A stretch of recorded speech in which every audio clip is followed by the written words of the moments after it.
जब कुरैश तिजारत के ज़रिए पूरे अरब में अपनी पहचान रखते थे, हर कबीला माल व दौलत और नसब पर फ़ख्र करता था। इसी मुआशरे में एक नौजवान अपनी सच्चाई, दयानत और बेहतरीन अखलाक की वजह से हर दिल अजीज़ था। लोग आपको अल सादिक और अल अमीन के नाम से पुकारते थे। ये थे हज़रत मोहम्मद सल्लल्लाहु अलैहि वसल्लम। आप सल्लल्लाहु अलैहि वसल्लम का किरदार इस कदर पाकीज़ा था कि दुश्मन भी आपकी अमानत और सच्चाई के मोतरिफ थे। इसी एतमाद की बुनियाद पर हज़रत खदीजा रज़ी अल्लाह अन्हा ने अपना तिजारती माल आप सल्लल्लाहु अलैहि वसल्लम के सुपुर्द किया और शाम की तरफ एक काफ़िला रवाना हुआ जिसकी निगरानी मैसरा के साथ आप सल्लल्लाहु अलैहि वसल्लम कर रहे थे। ये सर बज़ाहिर तिजारत था, लेकिन हकीकत में ये तकदीर का एक अजीम बाब था। रास्ते में मैसराह ने ऐसे अजीब वाक़यात देखे जिन्होंने उसके दिल को हिला दिया। सख्त धूप में वो देखता कि गोया कोई गैबी साया आप सल्लल्लाहु अलैहि वसल्लम पर मौजूद है। एक जगह एक ईसाई राहिब नस्तूरा राहिब ने काफिले को रोका और गौर से आप सल्लल्लाहु अलैहि वसल्लम को देखकर कहा कि ये वही हस्ती हैं जिनका जिक्र पिछली आसमानी किताबों में मौजूद है। इसी सफ़र में हज़रत खदीजा रज़ी अल्लाह अन्हा के 2 ऊँट जो शदीद थकन से बैठ गए थे। जब आप सल्लल्लाहु अलैहि वसल्लम इनके करीब गए, इन पर हाथ फेरा और दुआ फरमाई तो वो फ़ौरन उठ खड़े हुए और ऐसे चलने लगे जैसे उन्हें कोई थकन ही न हो। जब काफिला शाम से वापस मक्का आया तो तिजारत में गैर मामूली बरकत हुई। सामान तेजी से बका और मुनाफा पहले से कई गुना ज्यादा था। ये सब आम तिजारत नहीं थी, बल्कि एक खास बरकत का नतीजा था। मैसरा हैरान था कि हर काम में गैर मामूली आसानी और कामयाबी शामिल थी।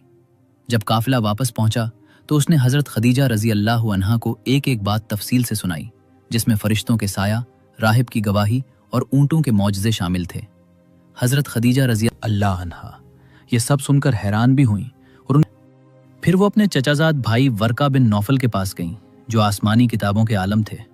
उन्होंने पूरी तफसील सुनकर कहा कि अगर ये सब कुछ इसी तरह है तो यकीनन ये वही नबी हैं जिनकी आमद का जिक्र पिछली किताबों में किया गया है और यही वो ज़माना है जिसका इंतज़ार किया जा रहा था। इस यकीन के बाद हज़रत खदीजा रज़ी अल्लाह अन्हा ने एक निहायत अहम फ़ैसला किया। उन्होंने एक काबिल एतमाद खातून नफीसा बिन्त मनिया के ज़रिए आप सल्लल्लाहु अलैहि वसल्लम तक निकाह का पैगाम भेजा। जब ये बात आप सल्लल्लाहु अलैहि वसल्लम तक पहुंची तो आप सल्लल्लाहु अलैहि वसल्लम ने निहायत वक़ार के साथ उस पर गौर फरमाया और फिर उस बाबरकत पेशकश को कबूल फरमा लिया।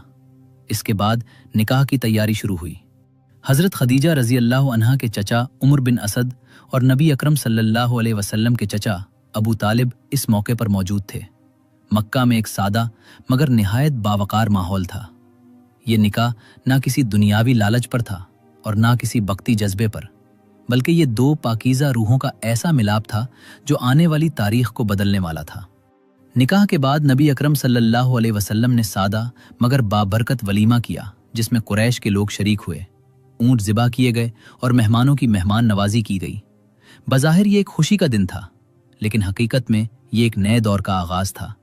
ये वो रिश्ता था जिसने इस्लाम के इब्तिदाई दौर में सबसे बड़ा सहारा फराहम किया और यही वो बुनियाद थी जिसने आने वाली सदियों में पूरी इंसानियत की तारीख बदल दी। मक्का मुकर्रमा का वो दौर था जब खाना काबा अरब की रूहानी और मुआशरती मरकज़ियत रखता था। लोग उसकी ताज़ीम करते थे और हर कबीला उसकी खिदमत को अपने लिए बाइसे फ़ख्र समझता था। लेकिन इसी मुक़द्दस घर पर वक्त ने एक ऐसा मरहला भी लाया जब कुदरती आफात ने उसकी बुनियादों को मुतासिर कर दिया। जब हज़रत मोहम्मद सल्लल्लाहु अलैहि वसल्लम की उम्र 35 साल के करीब हुई तो मक्का में शदीद बारिशों और सैलाब का एक गैर मामूली वाक़या पेश आया। पानी का रेला इस कदर ताकतवर था कि कुरैश के बनाए हुए हिफाजती बंद को तोड़कर खाना काबा के अंदर दाखिल हो गया। पानी के दबाव और मुसलसल रतूबत ने काबा की दीवारों को कमज़ोर कर दिया और उनमें दरारें पड़ गईं। ये पहला मौका नहीं था कि काबा की दीवारें कमज़ोर हुईं। इससे पहले एक वाक़या पेश आ चुका था जब एक औरत काबे को धूनी दे रही थी और आग की एक चिंगारी उड़कर पर्दों तक जा पहुंची। आग ने पर्दों को लपेट में ले लिया और दीवारों को भी नुकसान पहुंचा दिया था। इस तरह वक्त के साथ काबा की साख्त कमज़ोर हो चुकी थी और अब सैलाब ने इस कमज़ोरी को मज़ीद नुमायां कर दिया। असल में खाना काबा वो मुक़द्दस घर था जिसे सैयदना इब्राहीम अलैहिस्सलाम ने बुलंद किया था। इसकी दीवारें सादा थीं, तकरीबन 9 गज ऊंची, और उस पर कोई छत मौजूद नहीं थी। इसके अंदर एक कुआं भी था जहां लोग नजराने डालते थे।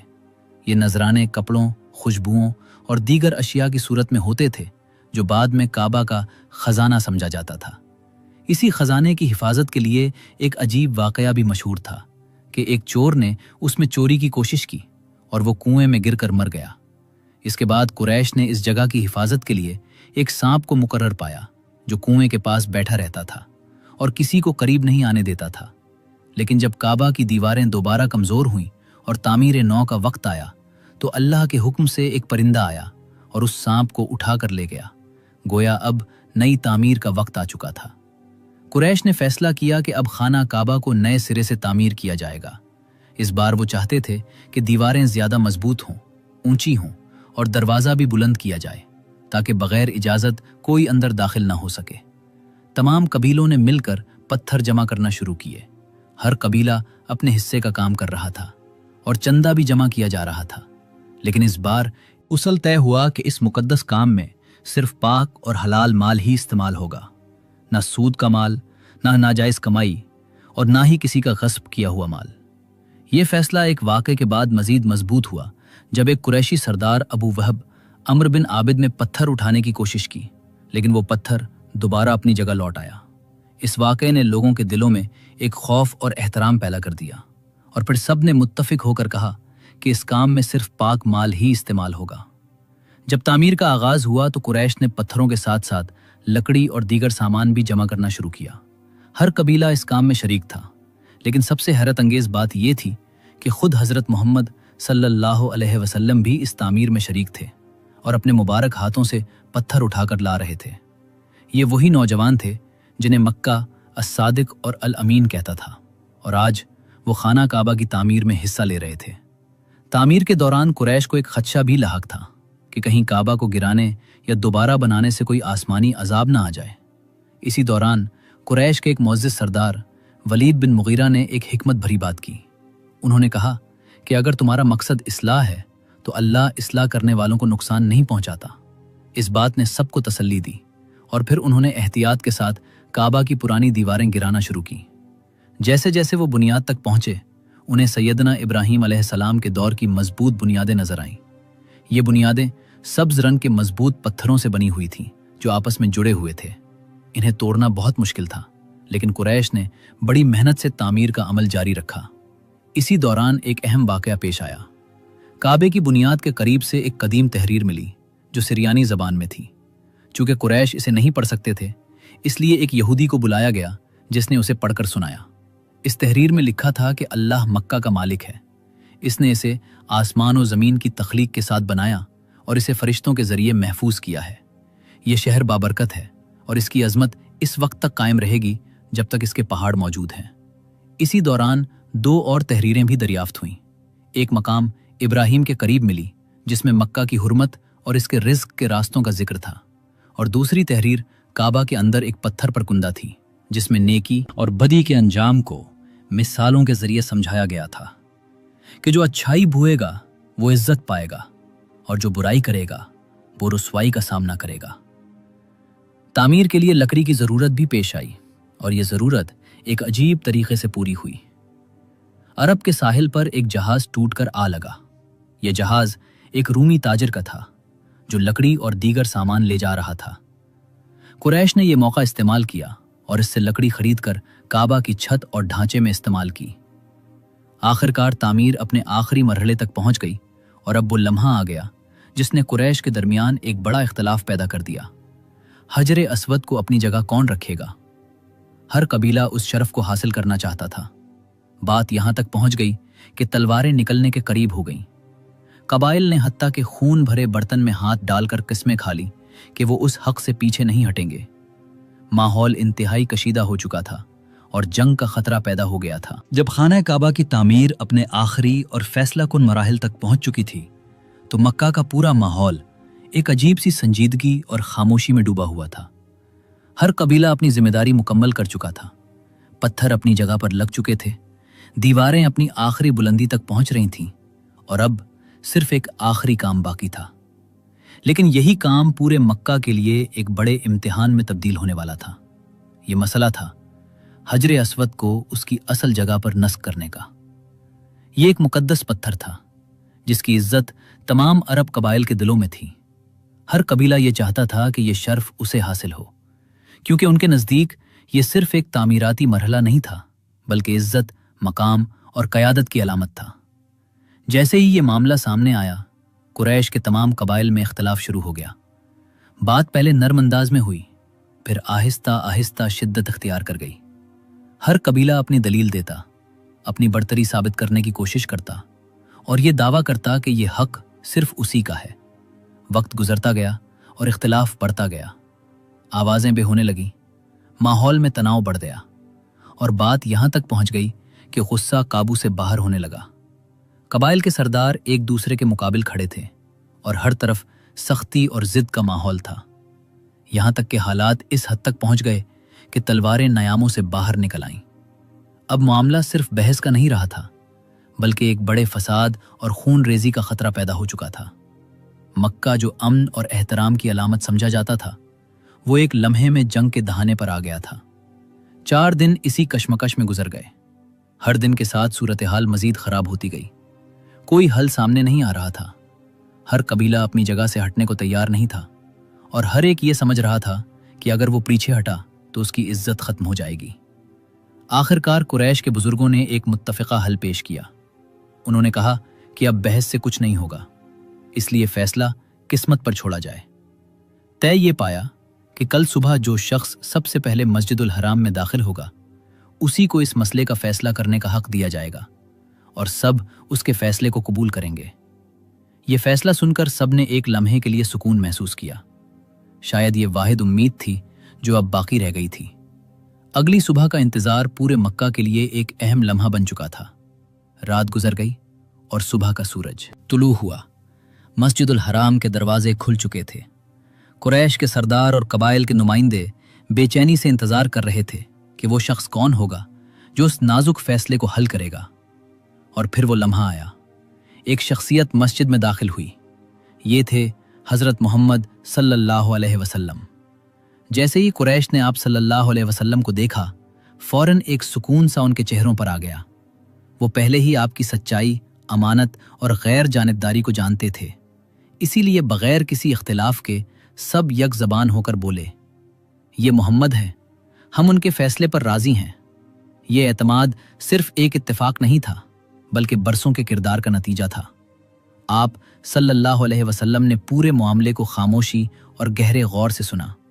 हर कबीले की बात को तवज्जो से देखा, माहौल की कशीदगी को महसूस किया और फिर एक ऐसा फैसला पेश किया जिसने तनाज़े को ख़त्म भी किया और हर एक को मुतमईन भी कर दिया। आप सल्लल्लाहु अलैहि वसल्लम ने एक बड़ी चादर मंगवाई और उसे ज़मीन पर बिछाया। फिर अपने मुबारक हाथों से हजर अस्वद को उठाकर उस चादर के दरमियान रखा। ये एक ऐसा लम्हा था जहां पूरा मजमा खामोश था और हर आंख आप सल्लल्लाहु अलैहि वसल्लम की तरफ लगी हुई थी। फिर आप सल्लल्लाहु अलैहि वसल्लम ने निहायत हिकमत के साथ फरमाया कि हर कबीले का एक नुमाइंदा आए और उस चादर का एक एक कूना पकड़कर उसे उठाए। ये फैसला सुनकर सब हैरान भी हुए और मुतमईन भी। हैरानी इस बात पर कि ये हल खुद उनकी सोच से कहीं ज्यादा हकीमाना था, और इत्मीनान इस बात पर कि किसी एक कबीले को फौकियत नहीं दी गई थी। तमाम कबाइल के नुमाइंदे आगे बढ़े और मिलकर चादर उठाई। वो चादर आहिस्ता आहिस्ता इस मकाम तक पहुंचाई गई जहां हजर अस्वद को नस्ब करना था। अब वो आखिरी लम्हा आया। आप सल्लल्लाहु अलैहि वसल्लम ने अपने मुबारक हाथों से हजर अस्वद को उठाया और उसे निहायत अदब और एहतराम के साथ उसकी असल जगह पर रख दिया। इसी लम्हे पूरा माहौल बदल गया। वो कशीदगी जो कई दिनों से मक्का पर छाई हुई थी, एक लम्हे में ख़त्म हो गई। चेहरों पर इत्मीनान आ गया, दिलों से गुस्सा ख़त्म हो गया और पूरे शहर में एक अजीब सा सुकून फैल गया। ये वाक़या सिर्फ एक पत्थर रखने का नहीं था, बल्कि ये इस बात की अमली मिसाल थी कि सच्ची क़यादत, हिकमत और इंसाफ के साथ सबसे बड़े इख्तलाफ भी ख़त्म किए जा सकते हैं। जब यह अजीम फैसला मुकम्मल हुआ और हजर अस्वद अपनी जगह पर रख दिया गया, तो मक्का की फ़ज़ा मुकम्मल तौर पर बदल चुकी थी। वो लोग जो कुछ लम्हे पहले एक दूसरे के खिलाफ खड़े थे, अब एक ऐसी खामोशी में डूब चुके थे जिसमें हैरत भी थी, सुकून भी था और एक गहरी सोच भी थी। ہر چہرہ اس بات کی گواہی دے رہا تھا کہ ابھی ابھی ایک ایسا فیصلہ ہوا ہے جس نے پورے ماحول کی سمت بدل دی ہے۔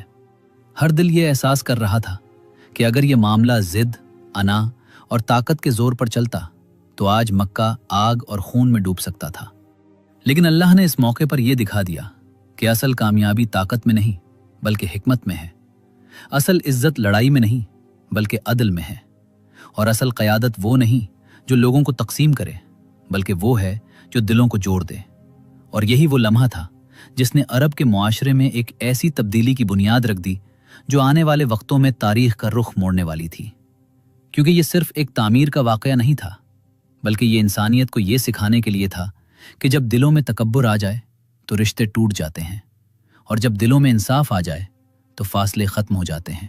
اور خانہ کعبہ جو کبھی توحید کا مرکز تھا اب قریش کے ہاتھوں دوبارہ تعمیر ہو چکا تھا، اور اس کے اندر پھر سے بت سجا دیے گئے تھے۔ یہ کعبہ کی چوتھی تعمیر تھی، مگر اس کی کہانی یہاں سے شروع نہیں ہوتی بلکہ اس وقت سے شروع ہوتی ہے جب نہ زمین تھی نہ آسمان، صرف پانی تھا اور اللہ تعالیٰ کا عرش۔ روایات میں آتا ہے کہ جب عرش پانی پر تھا تو اس میں حرکت پیدا ہوئی اور پھر اس پر یہ کلمہ لکھا گیا، لا الہ الا اللہ محمد رسول اللہ، اور جیسے ہی یہ کلمہ لکھا گیا عرش ساکن ہو گیا۔ پھر اللہ تعالیٰ نے آسمانوں اور زمین کو پیدا کرنے کا ارادہ فرمایا، ہوا کو بھیجا گیا، پانی میں موجیں اٹھیں، بخارات بلند ہوئے اور انہی بخارات سے آسمان بنائے گئے۔ پھر زمین کو ظاہر کیا گیا اور سب سے پہلے کعبہ کی جگہ کو خشک کیا گیا۔ یہی جگہ زمین کا مرکز بنی اور یہی خشکی پھیلتے پھیلتے وسیع ہوتی گئی یہاں تک کہ بر اعظم وجود میں آئے۔ پھر زمین پر پہاڑ قائم کیے گئے اور سب سے پہلا پہاڑ ابو قبیس تھا۔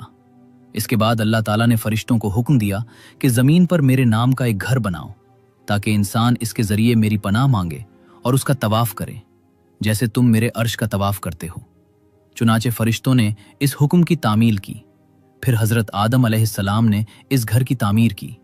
وقت گزرتا گیا اور پھر حضرت ابراہیم علیہ السلام نے اللہ کے حکم سے اس گھر کو دوبارہ بلند کیا، اور یوں یہ مقدس گھر نسل در نسل توحید کی نشانی بنتا رہا، یہاں تک کہ قریش کے ہاتھوں اس کی چوتھی تعمیر ہوئی۔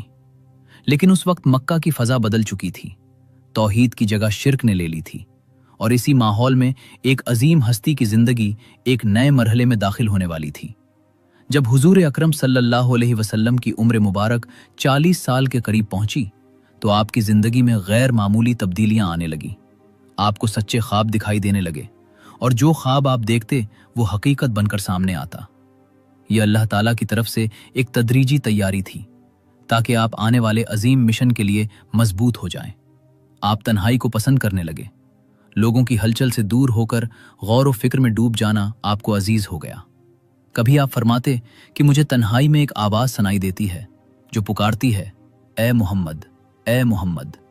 کبھی آپ فرماتے کہ مجھے ایک نور نظر آتا ہے جو جاگتی آنکھوں سے دکھائی دیتا ہے، اور مجھے اندیشہ ہوتا ہے کہ اس کے پیچھے کوئی بڑا معاملہ ہے۔ آپ کے دل میں بتوں کے لیے شدید نفرت پیدا ہو چکی تھی، اور آپ کھل کر فرماتے کہ اللہ کی قسم مجھے ان بتوں سے شدید نفرت ہے۔ اسی دوران اللہ تعالیٰ نے آپ کی مزید رہنمائی کے لیے فرشتہ اسرافیل کو آپ کے ساتھ مقرر فرما دیا تھا۔ آپ ان کی موجودگی کو محسوس کرتے مگر انہیں دیکھ نہیں سکتے تھے۔ اس طرح آپ کو مسلسل ایک عظیم ذمہ داری کے لیے تیار کیا جا رہا تھا۔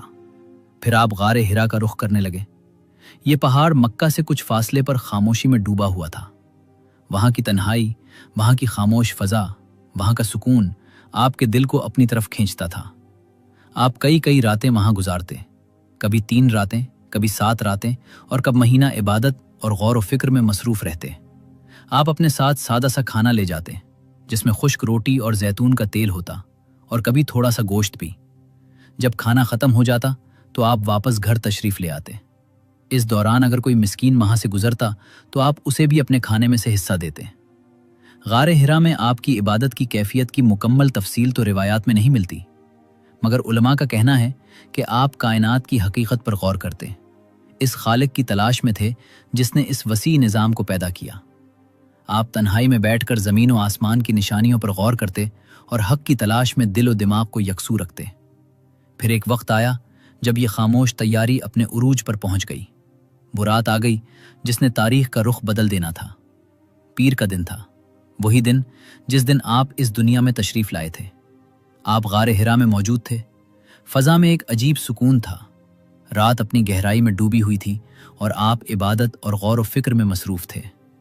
اچانک ایک عظیم لمحہ قریب آیا، ایک ایسا لمحہ جس نے انسانیت کے لیے ہدایت کا دروازہ کھولنا تھا۔ اسی لمحے جبرائیل علیہ السلام پہلی بار وحی لے کر آپ کی خدمت میں حاضر ہوئے۔ ان کے ہاتھ میں ایک ریشمی کپڑا تھا جس میں ایک کتاب تھی، اور یہی وہ آغاز تھا جس نے دنیا کو ہمیشہ کے لیے بدل دینا تھا۔ اسی لمحے جبریل علیہ السلام نے قریب آ کر فرمایا، اقرا، یعنی پڑھیے۔ آپ صلی اللہ علیہ وسلم نے جواب دیا، میں نہیں پڑھ سکتا۔ اس پر جبریل علیہ السلام نے آپ کو اپنے سینے سے لگا کر زور سے بھینچا، یہاں تک کہ آپ کو شدت محسوس ہوئی۔ پھر چھوڑ کر دوبارہ فرمایا، پڑھیے۔ آپ نے عرض کیا، میں کیا پڑھوں؟ تب جبریل علیہ السلام نے سورۃ العلق کی ابتدائی آیات پڑھی کہ اپنے رب کے نام سے پڑھیے جس نے پیدا کیا، انسان کو خون کے لوتھڑے سے پیدا کیا۔ پڑھیے، اور آپ کا رب بڑا کریم ہے جس نے قلم کے ذریعے علم سکھایا اور انسان کو وہ کچھ سکھایا جو وہ نہیں جانتا تھا۔ آپ صلی اللہ علیہ وسلم فرماتے ہیں کہ میں نے وہ کلمات اسی طرح دہرا دیے اور ایسا محسوس ہوا جیسے وہ میرے دل میں نقش ہو گئے ہوں۔ پھر جبریل علیہ السلام واپس چلے گئے اور آپ صلی اللہ علیہ وسلم غار سے نکل کر گھر کی طرف روانہ ہوئے۔ بعض روایات میں یہ بھی آتا ہے کہ جبریل علیہ السلام نے ابتدا میں یہ فرمایا تھا کہ اے محمد، آپ اللہ کے رسول ہیں اور میں جبریل ہوں۔ اس عظیم تجربے کے بعد جب آپ گھر پہنچے تو سیدہ خدیجہ رضی اللہ عنہا پہلے ہی پریشان تھیں، کیونکہ انہوں نے آپ کے لیے کھانا بھیجا تھا مگر آپ غار میں نظر نہ آئے تھے۔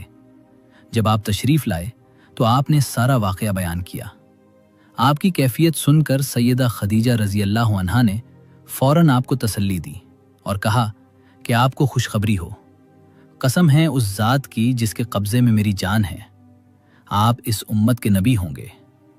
پھر وہ آپ کو اپنے چچا زاد بھائی ورقہ بن نوفل کے پاس لے گئیں جو پرانی آسمانی کتابوں کے عالم تھے۔ جب انہوں نے یہ واقعہ سنا تو بے اختیار پکار اٹھے، قدوس قدوس، اور کہا کہ اگر یہ بات سچ ہے تو آپ کے پاس وہی فرشتہ آیا ہے جو حضرت موسیٰ علیہ السلام کے پاس آیا کرتا تھا، آپ اس امت کے نبی ہیں۔ پھر انہوں نے یہ بھی کہا کہ کاش میں اس وقت تک زندہ رہوں جب آپ اپنی قوم کو اللہ کی طرف بلائیں گے، میں آپ کی بھرپور مدد کرتا، کیونکہ جو بھی اس پیغام کو لے کر آیا اسے اپنی قوم کی مخالفت اور تکلیف کا سامنا کرنا پڑا۔ یہ سن کر آپ صلی اللہ علیہ وسلم نے حیرت سے فرمایا، کیا میری قوم مجھے نکال دے گی؟ ورقہ نے جواب دیا، ہاں ایسا ہی ہوگا۔ پھر کچھ ہی عرصے بعد ورقہ بن نوفل کا انتقال ہو گیا، مگر انہوں نے آپ کی نبوت کی تصدیق کر دی تھی۔ اس کے بعد ایک مدت تک وحی کا سلسلہ رک گیا۔ وقفہ اللہ کی حکمت سے تھا تاکہ آپ کے دل سے ابتدائی خوف دور ہو اور وحی کی خواہش اور شوق مزید بڑھ جائے۔ اس دوران آپ کو وحی نہ آنے کا شدید غم محسوس ہوتا، یہاں تک کہ آپ پہاڑوں کی چوٹیوں پر چڑھ جاتے، مگر ہر بار جبریل علیہ السلام کی آواز آتی کہ اے محمد، آپ اللہ کے سچے رسول ہیں۔ یہ آواز آپ کو سکون دیتی۔ پھر جب وقفہ ختم ہوا تو دوبارہ وحی نازل ہوئی اور سورۃ المدثر کی ابتدائی آیات اتری کہ اے کپڑے میں لپٹنے والے، اٹھیے اور لوگوں کو ڈرائیے اور اپنے رب کی بڑائی بیان کیجیے اور اپنے کپڑے پاک رکھیے۔ اس طرح آپ کو صرف نبوت ہی نہیں بلکہ تبلیغ کا حکم بھی دیا گیا۔ سب سے پہلے سیدہ خدیجہ رضی اللہ عنہا ایمان لائیں اور ہر مشکل وقت میں آپ کا ساتھ دیا۔ پھر حضرت ابوبکر رضی اللہ عنہ ایمان لائے جو آپ کے قریبی دوست تھے، اور انہوں نے فوراً آپ کی تصدیق کی۔ بچوں میں سب سے پہلے حضرت علی رضی اللہ عنہ ایمان لائے۔ ایک دن انہوں نے آپ کو سیدہ خدیجہ رضی اللہ عنہا کے ساتھ نماز پڑھتے دیکھا تو حیران ہو کر پوچھا، یہ کیا ہے؟ آپ صلی اللہ علیہ وسلم نے فرمایا، یہ وہ دین ہے جسے اللہ نے پسند فرمایا ہے اور میں تمہیں اسی کی طرف بلاتا ہوں۔ ابتدا میں انہوں نے کہا کہ میں اپنے والد سے مشورہ کروں گا، مگر رات بھر غور کرنے کے بعد اللہ تعالیٰ نے انہیں ہدایت دی اور وہ ایمان لے آئے۔ اس وقت ان کی عمر کم تھی، مگر انہوں نے کبھی بتوں کی عبادت نہیں کی تھی اور بچپن ہی سے نبی کریم صلی اللہ علیہ وسلم کے ساتھ رہے تھے۔ اس طرح ایک خاموش وادی سے اٹھنے والی یہ آواز آہستہ آہستہ پوری دنیا میں پھیلنے والی تھی اور ہدایت کا یہ نور हर दिल तक पहुंचने वाला था। मगर उस नूर की इब्तदा खामोशी से चंद दिलों में हो रही थी, एक छोटा सा हल्का मगर ईमान की रोशनी से भरपूर। इन्हीं इब्तदाई लोगों में हज़रत अली रज़ी अल्लाह अन्हु भी थे, जिन्होंने कम उम्री में ही हक को पहचान लिया, मगर एहतियात के बावजूद उनके वालिद अबू तालिब को उनके इस्लाम कबूल करने का इल्म हो गया। जब उन्होंने हज़रत अली रज़ी अल्लाह अन्हु से पूछा तो उन्होंने निहायत एतमाद के साथ जवाब दिया कि मैं अल्लाह और उसके रसूल पर ईमान ला चुका हूँ और उनके लाए हुए दीन को सच मान चुका हूँ। ये सुनकर अबू तालिब ने कहा कि मोहम्मद सल्लल्लाहु अलैहि वसल्लम तुम्हें सिर्फ भलाई की तरफ बुलाते हैं, इसलिए उनका साथ ना छोड़ना। वो खुद भी दिल से जानते थे कि उनका भतीजा सच पर है, मगर मुआशरती दबाव के बायस खुलकर ईमान ना ला सके। इसी दौरान मक्का में एक अजीब मंजर कुछ लोगों की नज़रों में आ रहा था, एक ऐसा मंजर जो उस नए दीन की खामोश इब्तदा को जाहिर करता था। अफीफ कंदी बयान करते हैं कि वो हज के मौके पर मक्का आए और अपने दोस्त अब्बास बिन अब्दुल मुतलिब के साथ मनिया में बैठे थे कि उन्होंने देखा एक नौजवान आया। उसने सूरज के गुरूब होने का इंतजार किया, फिर वुजू किया और काबा की तरफ रुख करके नमाज में खड़ा हो गया। थोड़ी देर बाद एक कम उम्र लड़का आया और उसके साथ खड़ा हो गया। फिर एक खातून आई और उनके पीछे नमाज के लिए खड़ी हो गई।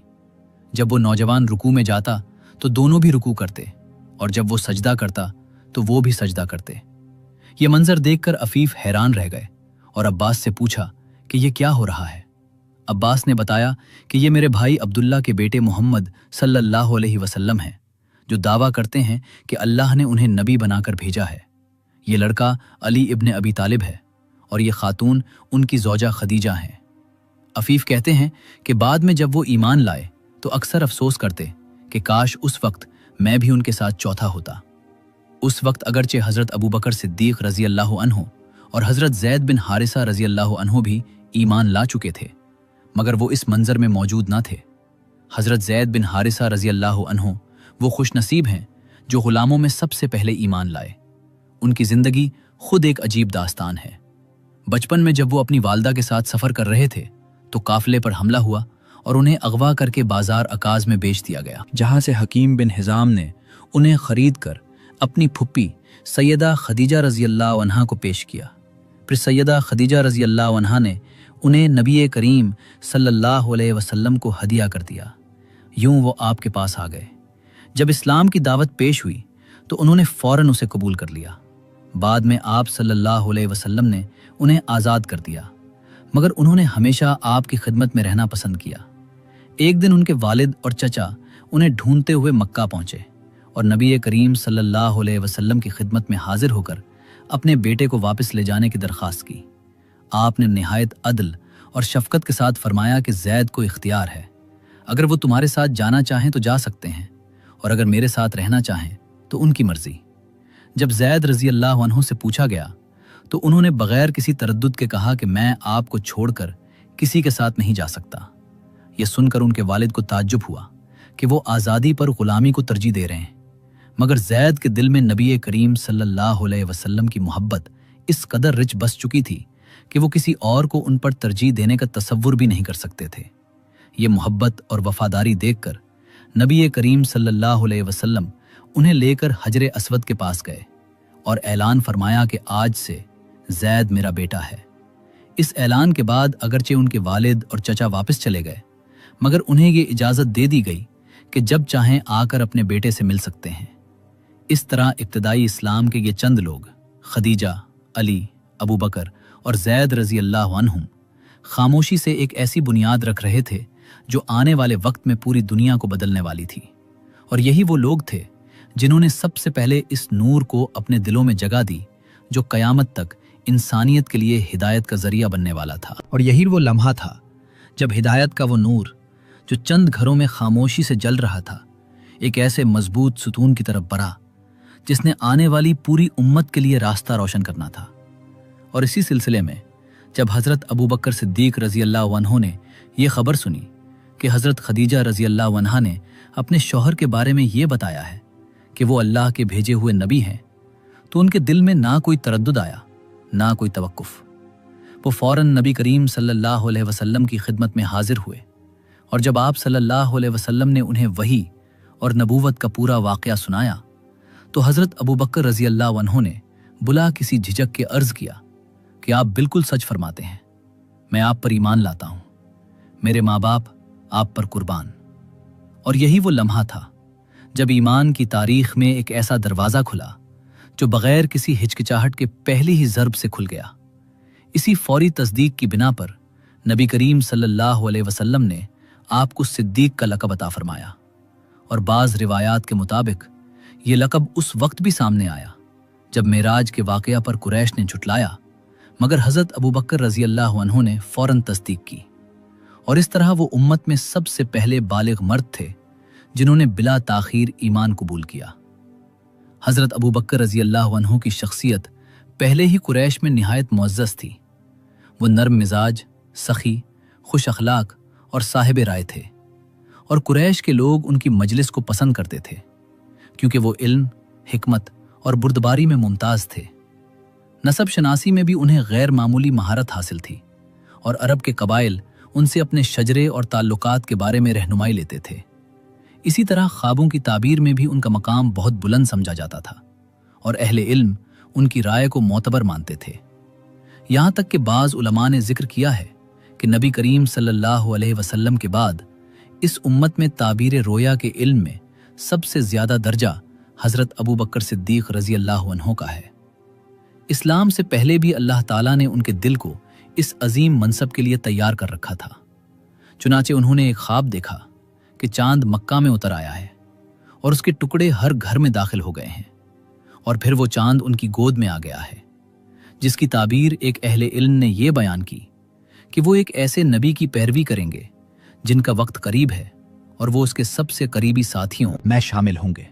एक और मौके पर यमन में एक बुजुर्ग आलिम ने उन्हें देखकर पहचान दिया कि ये वही शख्स है जिसके बारे में आसमानी किताबों में इशारा मौजूद है कि ये नबी आखिरुज़्ज़मान के करीबी साथियों में से होगा, और उनकी ज़िंदगी में उनका वज़ीर बनेगा, और उनकी वफ़ात के बाद उनके खलीफा के तौर पर जिम्मेदारी संभालेगा। और जब उसने उनके जिस्मानी निशान की तरफ इशारा किया और वो अलामत देखी गई, तो वो पुकार उठा कि परवरदिगार काबा की कसम, तुम वही हो जिसका जिक्र किया गया है। इस तरह हज़रत अबू बकर सिद्दीक़ रज़ी अल्लाह अन्हु का ईमान सिर्फ एक जज्बाती फैसला नहीं था, बल्कि एक ऐसी सच्चाई की फौरी पहचान थी जो उनके दिल में पहले से रख दी गई थी। और नबी करीम सल्लल्लाहु अलैहि वसल्लम के लिए आप हमेशा एक मुशीर, मददगार और सबसे करीबी साथी के दर्जे में रहे। यहाँ तक कि आप सल्लल्लाहु अलैहि वसल्लम खुद फरमाते थे कि अबू बकर सबसे बेहतर राय देने वाले हैं, और अल्लाह ताला ने मुझे हुक्म दिया है कि अपने मामलात में उनसे मशवरा किया करूं। और यूं इब्तिदाई इस्लाम के ये सुतून मजबूत होते गए, और हिदायत का ये सफ़र एक ऐसी जमात की शक्ल इख्तियार करता गया जो आने वाले वक्त में पूरी दुनिया के लिए रोशनी बनने वाली थी। और यही वो वक्त था जब ईमान की ये रोशनी, जो मक्का की चंद घरेलू खामोशियों से शुरू हुई थी, अब एक ऐसी शिद्दत के साथ फैलने लगी थी जैसे अंधेरी रात में आहिस्ता आहिस्ता फजर का नूर फैलता है। हज़रत अबू बकर सिद्दीक़ रज़ी अल्लाह अन्हु की दावत सिर्फ एक पैगाम नहीं थी, बल्कि एक ऐसी बेदारी थी जो दिलों को झंझोड़ रही थी। वो जिसके पास जाते उसे नरमी, दलील और सच्चाई के साथ उस रास्ते की तरफ बुलाते जिसकी गवाही खुद फितरत इंसान के अंदर मौजूद थी। इसी दावत के नतीजे में हज़रत उस्मान बिन अफ़्फ़ान रज़ी अल्लाह अन्हु ईमान लाए, एक ऐसा शख्स जिसके किरदार में हया, शराफत और नरमी अपनी मिसाल आप थी। मगर ईमान लाने के फौरन बाद उन्हें सख्त तरीन आजमाइश का सामना करना पड़ा। उनके अपने ख़ानदान ने उन पर दबाव डाला, उन्हें रोकने की कोशिश की, उनके रास्ते में रुकावटें खड़ी की, मगर वो हर दबाव के सामने एक चट्टान की तरह खड़े रहे और फरमाया कि अगर मेरी जान भी चली जाए तो मैं उस दीन को नहीं छोड़ सकता। ये वो लम्हा था जब ईमान सिर्फ ज़बान का इकरार नहीं रहा था, बल्कि जान से बढ़कर एक हकीकत बन चुका था। इसी तरह हज़रत ज़ुबैर बिन अव्वाम रज़ी अल्लाह अन्हु भी हज़रत अबू बकर सिद्दीक़ रज़ी अल्लाह की खामोश मगर मुअस्सिर दावत के ज़रिए इस्लाम में दाखिल हुए। कम उम्र होने के बावजूद उनके दिल में हक़ की पहचान रोशन हो चुकी थी, और वो पहली ही आवाज़ पर लब्बैक कहने वालों में शामिल हो गए। फिर हज़रत अब्दुर्रहमान बिन औफ रज़ी अल्लाह अन्हु ने भी इसी काफ़िले में कदम रखा। वो जो बाद में अमानत, तिजारत और दयानत की अलामत बने, उनका ईमान भी इसी इब्तिदाई नूर का हिस्सा था जिसने मक्का के अंधेरों में दरारें डाल दी थी। नबी करीम सल्लल्लाहु अलैहि वसल्लम ने उनके बारे में अमानतदारी की गवाही दी। जो उनके किरदार की अजमत को जाहिर करती हैं। इसी सिलसिले में हजरत साद बिन अबी वकास रजी अल्लाह अन्हु भी इस्लाम में दाखिल हुए, जो अपनी बहादुरी और गैर मामूली अज़्म के लिए जाने जाते थे। जब उनकी वालदा को उनके ईमान लाने का इल्म हुआ तो उन्होंने जज्बाती दबाव का हर हरबा इस्तेमाल किया, कभी मोहब्बत, कभी धमकी और कभी समाजी दबाव। मगर हजरत साद रजी अल्लाह अन्हु का ईमान उन तमाम आजमाइशों से ज्यादा मजबूत था। उन्होंने अपनी वालदा को वाज़े अल्फाज में कहा कि अगर तुम्हारे पास 1000 जिंदगियां भी हों और वो एस के ख़त्म हो जाएं, तब भी मैं मोहम्मद सल्लल्लाहु अलैहि वसल्लम के दीन को नहीं छोड़ूंगा। ये वो अल्फाज थे जिन्होंने एक तरफ मोहब्बत ईमान को जाहिर किया और दूसरी तरफ दुनिया के तमाम रिश्तों पर हक की तरजीह को वाज़े कर दिया। इनके इस मजबूत जवाब के बाद घर का माहौल मजीद सख्त हो गया, दबाव बढ़ा, ताल्लुकात आजमाए गए, मगर वो अपने फैसले पर कायम रहे।